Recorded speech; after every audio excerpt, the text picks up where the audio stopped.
Hello students, आज हम numerical पढ़ने वाले हैं। आप ये बुक देख सकते हो। ये हिंदी मीडियम की बहुत ही फेमस बुक है। पब्लिकेशन है भारती भवन, ठीक है। सिन्हा माथुर अशोक राइटर हैं इसके, ठीक है।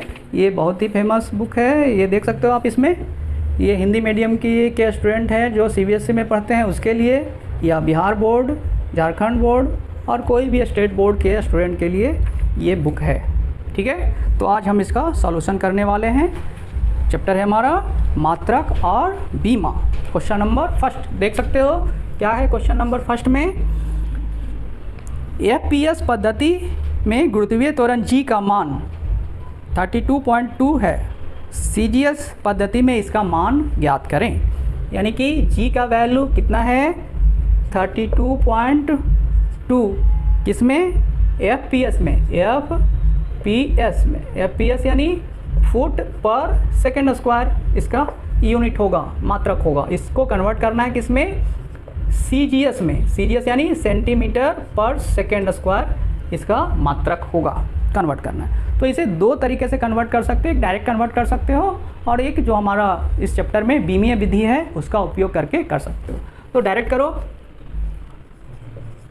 मेथड फर्स्ट क्या करोगे, G का वैल्यू है 32.2 फुट पर सेकेंड स्क्वायर, ठीक है। अब सेकेंड, दोनों में तो सेकेंड है, सेकेंड यानी कि उसको तो चेंज करने का ज़रूरत है नहीं। हमें क्या चेंज करना है, फुट को सेंटीमीटर में। तो एक फुट में कितना सेंटीमीटर होता है ये मालूम है हमें। क्या होता है, एक foot is equal to 30.48 centimetre, ठीक है। तो इस प्रकार आप देख सकते हो क्या करना होगा, इसमें मल्टीप्लाई करना होगा 30, तो ये किस में कन्वर्ट हो गया, सेंटीमीटर में कन्वर्ट हो गया, सेंटीमीटर पर सेकेंड। इसे अब गुना करो, क्या मिलेगा,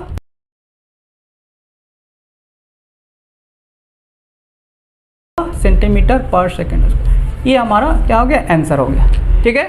इस तरह से डायरेक्ट आप कन्वर्ट कर सकते हो या बीमीय विधि का उपयोग करके भी कन्वर्ट कर सकते हो। बीमीय विधि में क्या करते हैं हम लोग, एक फार्मूला है हमारे पास। कौन सा formula, N1U1 is equal to N2U2, इसका उपयोग करना है। ये कौन सा है, पहली मात्रक पद्धति में। ये क्या है, दूसरी मात्रक पद्धति में वैल्यू। तो अब जो हमारा ये इक्वेशन है इसको अपन यहाँ लिखते हैं, foot per second square is equal to what, ये मालूम करना है। सेंटीमीटर पर सेकेंड कितना होता है, यानी कि 32.2 फुट पर सेकेंड कितना सेंटीमीटर पर सेकेंड होगा, ये मालूम करना है। समझ में आ रहा है। यानी कि इस इक्वेशन से आप कंपेयर करो तो मालूम पड़ेगा। ये जो अंक दिया गया, आंकिक मान दिया गया है वो क्या है, समझ में आ रहा है। और यहाँ पे जो फुट पर सेकेंड है वो क्या है, ये यूनिट है, यूनिट फर्स्ट, ठीक। अब ये क्या, वाट लिखा हुआ है, यानी कि ये मालूम करना है हमें, N2 का वैल्यू मालूम करना है। और ये क्या है, दूसरी पद्धति में यूनिट यानी कि U2, ठीक है। मालूम क्या करना है हमें, ये N2 मालूम करने का है। तो N2 लिखोगे तो क्या लिखोगे, N1U1 डिवाइडेड बाई ये आ जाएगा इधर नीचे, U2 आ गया नीचे, ठीक। अब करना क्या है इसमें, ये जो यूनिट है इसको डायमेंशन के फॉर्म में लिख देना है। क्या करना है, डायमेंशन के फॉर्म में लिख देना है, ठीक है। तो यहाँ पे क्या है, G है, G है ना, तो G का डायमेंशन क्या होता है, LT-2। क्यों, क्योंकि ये गुरुत्वीय त्वरण है, त्वरण का जो डायमेंशन होता है वो G का डायमेंशन होगा। अब ये यहाँ पे पुट करना है हमें, N1 तो है ही, और ऊपर में क्या है, U1 के बदले क्या लिखोगे, डायमेंशन लिखोगे LT-2। यहाँ 1 है इसलिए यहाँ 1, ठीक है। ऐसा नीचे में भी LT-2, अब नीचे 2 है ना, U2, तो यहाँ 2, ठीक है। N1, अब दोनों को अलग करो, L1 divided by L2, T1 divided by T2, दोनों पे पावर क्या है, -2, ठीक। अब क्या करना है, वैल्यू पुट करना है। N2 का सॉरी N1 का वैल्यू क्या है, N1 का वैल्यू ये वाला, ठीक 32.2 इंटू, अब ये क्या है L1 यानी कि पहली मात्रक पद्धति में, ये फर्स्ट ये सेकंड, पहली मात्रक पद्धति में लंबाई, पहली मात्रक पद्धति कौन सा है, तो FPS है, तो FPS में लंबाई किस में मापते हैं हम लोग, फुट में, तो फुट 1 फुट लिखोगे, क्लियर हुआ। L2 क्या है, दूसरी मात्रक पद्धति, दूसरी मात्रक पद्धति क्या है, CGS में लंबाई का सेंटीमीटर यानी कि 1 सेंटीमीटर, ठीक है, ये अपना हो गया। और ये क्या है, T1 और T2 दोनों समय, दोनों में क्या है, सेकेंड है, तो 1 सेकेंड, दोनों तो सेम है 1 सेकेंड, तो ये कुछ चेंज करने का ज़रूरत नहीं, दोनों कैंसिल हो गया, ठीक है। चेंज करने की आवश्यकता किसमें, इसमें फुट को क्या करो, सेंटीमीटर में कन्वर्ट कर दो, तो अभी देखा आपने क्या होता है 30.48 सेंटीमीटर होता है 1 फुट में, ठीक है, और 1 सेंटीमीटर तो नीचे है, दोनों सेंटीमीटर में आ गया, सेंटीमीटर कैंसिल हो गया। अब ये दोनों मल्टीप्लाई हो गया तो कितना मिला 981, ठीक है। ये क्या मिला, वैल्यू मिला N2 का, यानी कि N2 का वैल्यू यहाँ पे पुट कर दोगे, तुम्हें क्या मिल गया, वैल्यू मिल गया है 2.2 foot per second square is equal to 981 centimetre per second square, ये आंसर हो गया, ठीक है। तो देख सकते हो दोनों में से कोई विधि आप यूज करके वैल्यू निकाल सकते हो। ये हमारा क्या हो गया, बीमीय विधि, और ये डायरेक्ट, ठीक है। चलो नोट कर लो जल्दी से। नेक्स्ट क्वेश्चन क्या है, क्वेश्चन नंबर 2। इसमें क्या बोलता है, निम्नलिखित संबंधों की सत्यता की जांच करें। नीचे समीकरण दिया गया है और उस समीकरण को चेक करना है कि सही है या गलत। कैसे चेक करोगे, तो बीमीय विधि का उपयोग करके चेक करोगे। एक प्रिंसिपल था, प्रिंसिपल ऑफ होमोजेनिटी, समघातता का सिद्धांत। उस सिद्धांत में क्या बोलता है, कोई भी इक्वेशन है तो उसमें जितने भी पद हैं, टर्म हैं, सभी की बीमा समान होती है, ठीक है। वो इक्वल टू के फॉर्म में हो या एडिशन या सब्सट्रैक्शन के फॉर्म में हो, जोड़ या घटाव के फॉर्म में हो, तो उनकी बीमाएं समान होती है। तो इक्वेशन में क्या है देख सकते हो, क्वेश्चन नंबर सेकेंड का फर्स्ट में क्या है equation, v is equal to pi P R पर पावर 2 और डिवाइडेड बाई 8 ईटा एल, ठीक है। तो इक्वेशन है, तो करना क्या है कि लेफ्ट हैंड साइड का बीमा लिखना है और राइट हैंड साइड का बीमा लिखना है। दोनों बीमा अगर समान हो जाएगा तो आप क्या बोल सकते हो कि दिया गया एक समीकरण सत्य है। तो ये काम करना है, ठीक है। तो लेफ्ट हैंड साइड में क्या है देख सकते हो आप, v एक्चुअली में क्या है क्वेश्चन में देख सकते हो, नली में द्रव के प्रवाह की दर। द्रव के प्रवाह की दर मतलब क्या कि इकाई समय में कितना द्रव प्रवाहित हुआ, यानी कि कितना आयतन द्रव प्रवाहित हुआ। तो इसे लिख सकते हो आयतन पर समय, आयतन डिवाइडेड बाय समय। तो आयतन का बीमा क्या होता है पता है, L3, और समय का बीमा क्या होता है T। तो इस प्रकार क्या मिला, L3 और T-1, T ऊपर चला गया, पावर -1 हो गया। तो लेफ्ट हैंड साइड में डायमेंशन हमें इतना मालूम पड़ा। सेम हमें अब क्या करना है, राइट हैंड साइड में भी डायमेंशन लिखना है, बीमा लिखना है। चलो क्या है, पाई पी आर पर पावर 4 8 ईटा एल, ठीक। पाई क्या है, अंक है, तो अंक का कोई डायमेंशन नहीं होता है। उसके बाद क्या है, पी क्या है, दाब, प्रेशर। तो प्रेशर का बीमा क्या होता है, आपने पढ़ा है ml-1 T-2, ठीक है। उसके बाद क्या है, आर क्या है, त्रिज्या, नली की त्रिज्या। त्रिज्या के क्या है एक्चुअली में लंबाई है, तो उसका L होगा, ठीक है। उसके बाद क्या है, नीचे में 8 का कुछ नहीं, ईटा क्या है, श्यानता गुणांक। श्यानता गुणांक का क्या होता है याद करो, ml-1 T-1, ये श्यानता गुणांक का।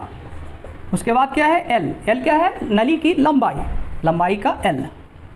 तो इस प्रकार इसे सोल्व करो, m से m कैंसिल हो गया, यहाँ L से L कैंसिल हो गया, यहाँ L से L पावर 4 है तो पावर 3 हो गया, एक पावर इसमें कम हो गया नहीं। अब देख सकते हो T ऊपर जा रहा है तो -2 और ऊपर जाके +1 हो गया, और यहाँ तो ये L3 है ही। तो इस प्रकार क्या मिला, L को पहले लिख दो, L पर पावर 3 L³ और T पर पावर -2 + 1 यानी -1 बचा है। अब देख सकते हो लेफ्ट हैंड साइड और राइट हैंड साइड दोनों में बीमा क्या मिला है, बराबर मिला है, समान मिला है, तो क्या बोल सकते हो, समीकरण सत्य है। लेफ्ट हैंड साइड की बीमा is equal to right hand side की बीमा, अतः दिया गया समीकरण सत्य है। ठीक है, इस प्रकार सोल्व कर सकते हो। चलो नोट करो जल्दी से।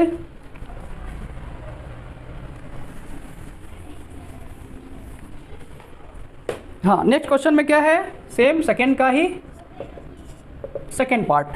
इसमें इक्वेशन है v is equal to √2gm divided by r। ठीक है, ये तो इसका भी क्या करना है, चेक करना है कि ये समीकरण सही है या गलत। तो लेफ्ट हैंड साइड में डायमेंशन इज इक्वल टू क्या होगा, v क्या है एक्चुअली में, देख लो क्वेश्चन में, प्लाइन बेग, तो बेग का जो डायमेंशन होता है L_t-1 वो लिख दोगे। अब राइट हैंड साइड में जो डायमेंशन है वो लिखना है 2। अब इस पे रूट है, रूट यानी कि पावर क्या 1/2, तो लिख डालो। 2 का कोई डायमेंशन नहीं, g का क्या होता है डायमेंशन, m पर पावर -1 L3 t पर पावर -2। ठीक है, अगर भूल गए हो तो चेक कर सकते हो, f is equal to gm1 m2 divided by r², तो g is equal to fr2 m1 m2, f बल ml-2, r डिस्टेंस l² और m द्रव्यमान, m इसका भी और m इसका भी, m कैंसिल हो गया, एक m ऊपर गया तो m पर पावर -1 l, ये l और ये l क्या हो गया L3 1 + 2 और t -2 तो है ही, तो ये हमारा g का डायमेंशन। ठीक है, तो याद है तो डायरेक्ट पुट करो, अगर कंफ्यूजन हो गया तो ऐसा निकाल सकते हो कि g का डायमेंशन क्या है। ठीक है, फार्मूला याद होना चाहिए। तो ये g का डायमेंशन हमने पुट किया, m क्या है द्रव्यमान, तो द्रव्यमान का m, और ये क्या है r अर्थ का त्रिज्या, त्रिज्या क्या एक्चुअली में लंबाई है। ठीक है, तो l हमने पुट किया है। अब ये कैंसिल हो गया, कितना पावर यहाँ बचा, तो l पर पावर 2 बचा है। ठीक, और ये m कैंसिल हो गया, क्यों -1 पावर और यहाँ 1 पावर है। ठीक है, तो ये कैंसिल हो गया, बचा है क्या देख लो जरा, l पर पावर 2 और t पर पावर -2, और ध्यान देना यहाँ पे होल टू द पावर क्या था 1/2 होल टू द पावर 1/2।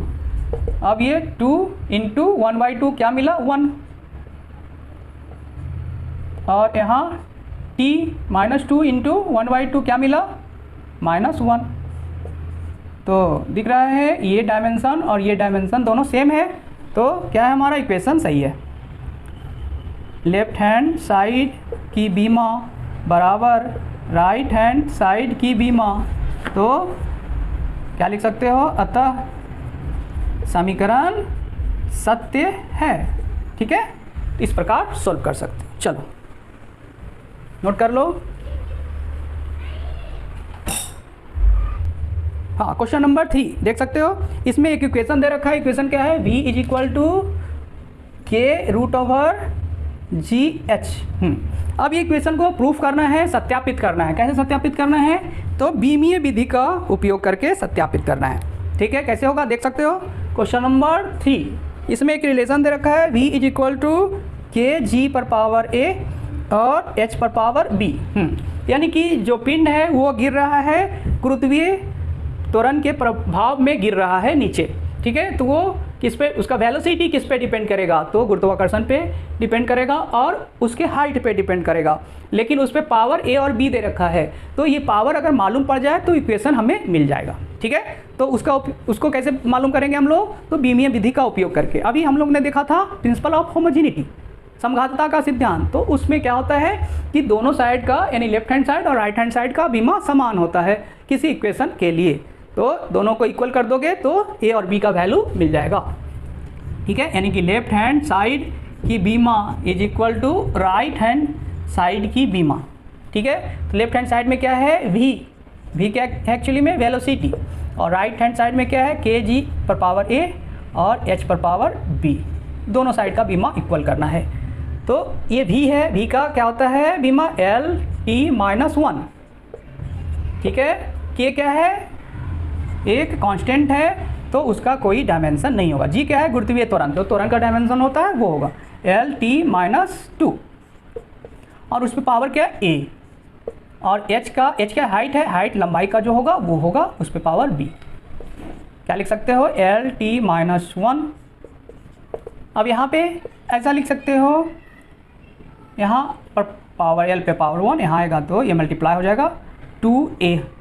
ठीक है, और यहाँ LB ऐसा लिख सकते हो L-T-1, और यहाँ L, देखो L पे पावर a और L पे पावर b दोनों गुना के फॉर्म में है, तो क्या होता है पावर ऐड हो जाता है, यानी L पर पावर a प्लस b।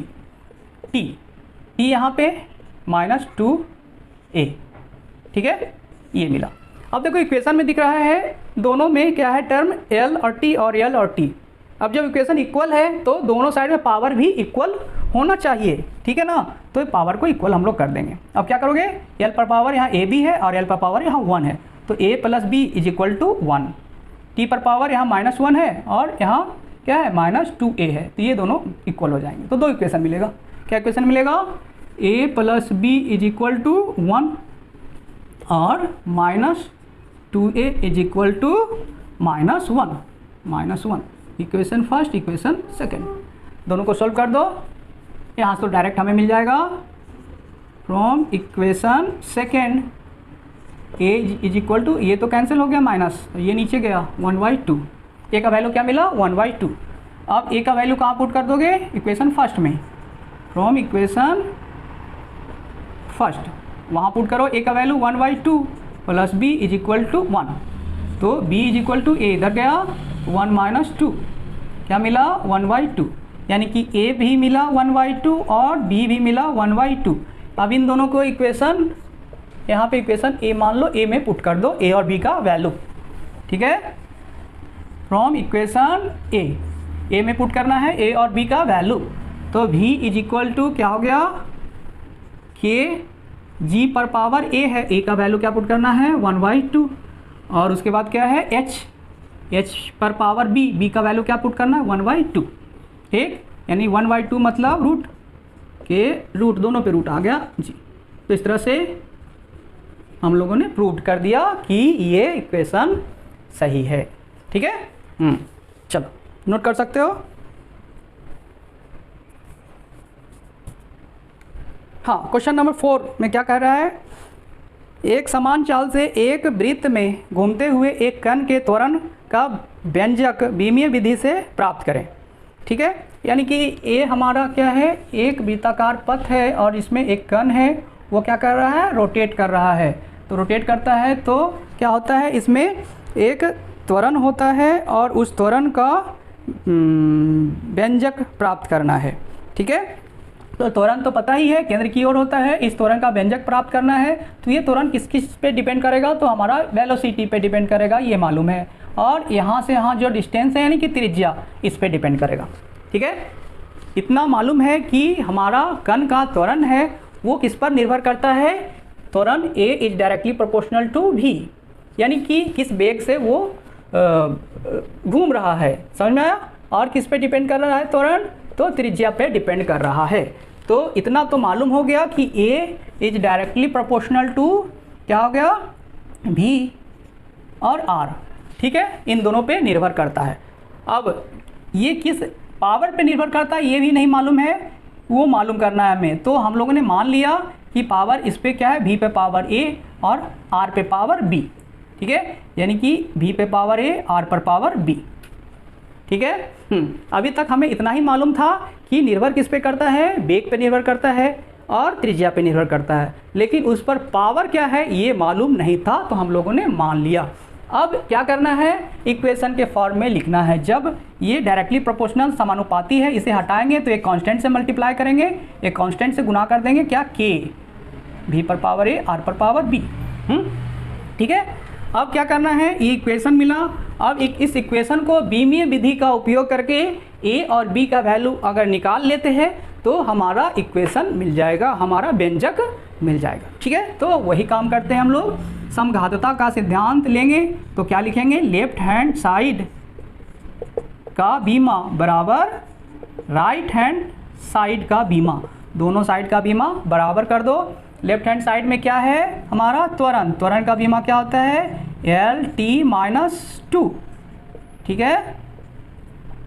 अब राइट हैंड साइड में ये क्या है, एक कांस्टेंट है, उसका कुछ बीमा होगा नहीं, पहले लिख दो KL v पर पावर a, r पर पावर b। एक स्टेप और लिख दो, क्या होगा, L-2, k का कोई डायमेंशन नहीं, v क्या है, वेलोसिटी, वेलोसिटी का क्या होता है, L-T-1। अब इस पे पावर a, r क्या है, त्रिज्या l, इस पर पावर b। सोल्व कर दो, L-T-2, इधर क्या हो गया, l पे पावर यहाँ आ जाएगा पावर, l पर पावर a, t यहाँ आ जाएगा तो -a, और यहाँ पावर क्या है, l पर पावर b आ गया, ठीक है। क्या मिला देख सकते हो, l पर power a plus b, t पर पावर -a, ठीक। अब पावर इक्वल कर सकते हो, यहाँ पावर क्या है, a प्लस बी, और यहाँ पावर क्या है, कुछ नहीं है तो क्या है, 1 है, तो a plus B is equal to 1, ठीक है ना। Equation first. और यहाँ t पर पावर क्या है, -a, और यहाँ t पे पावर क्या है, -2, क्या लिख सकते हो, -a is equal to -2, equation second. तो यहाँ पे a डायरेक्ट मिल गया, a इज इक्वल टू 2, और जब a का वैल्यू फर्स्ट में पुट कर दोगे तो b पुट कर दो, क्या मिला, b इज इक्वल टू 1 - 2, यानी b इज इक्वल टू -1, ठीक है। हाँ, अब जब a और b का वैल्यू मिल गया तो यहाँ पे हमें पुट करना है, इक्वेशन a मान लो और यहाँ पुट कर दो, फ्रॉम इक्वेशन a में पुट करना है, a is equal to k और v पर पावर a यानी वैल्यू हमने निकाला है, a का वैल्यू 2, ठीक है, और r पे पावर क्या होगा, b का वैल्यू, यहाँ b का वैल्यू पुट करना है तो -1, तो a is equal to k v square, और ये नीचे में आ जाएगा डिवाइडेड बाई r। तो ये हमने क्या किया, सत्यापित किया, क्या किया, प्रूव्ड किया कि ये हमारा समीकरण है किसका, त्वरण का, ठीक है। क्लियर हुआ, चलो नोट कर लो जल्दी से।